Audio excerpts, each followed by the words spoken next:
Cinema నేను చూసినప్పుడు నాకు అనిపించింది అంటే ఎంత మంచి ఒక సెన్సిటివ్ పాయింట్ అంటే ప్రేమించడం అంటే బలహీనతలను కూడా ప్రేమించగలగటం అనే సెన్సిటివ్ పాయింట్ని ఎక్కడ ప్రీచింగ్ లేకుండా ఎంగేజింగ్గా ఎంటర్టైనింగ్గా చెప్పిన డైరెక్టర్ నిజంగా గ్రేట్.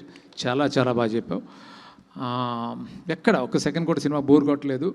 కిరణ్ గురించి నాకు చాలా హ్యాపీగా అనిపించింది. అంటే ఎంత ఎనర్జెటిక్గా చేశాడంటే తను నిజంగా రవి నాకు అభిజ్ఞి ఫిలిమ్స్ వెంకీ దుబాయ్ సినిమా చేసేటప్పుడు రవి ఎలా ఉండేవాడు అలా అనిపించాడు. సో తనకి చాలా చాలా మంచి ఫ్యూచర్ ఉంటుంది.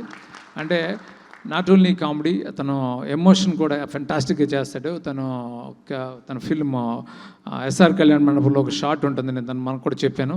చాలా ఫెంటాస్టిక్గా అంత పెద్ద షాట్ని అంత హోల్డ్ చేసి అంత మంచి పర్ఫార్మెన్స్ చేశాడు. అట్లాగే ఈ సినిమాలో కూడా అంత బాగా అదే పర్టికులర్గా ఫుల్ ఎనర్జెటిక్గా చేయడంతో పాటు ఎమోషన్ కూడా ఎక్స్ట్రాడినరీగా చేశాడు. ఈరోజు ఇంత సినిమా ఎంత పెద్ద హిట్ అయినందుకు చాలా చాలా సంతోషంగా ఉంది.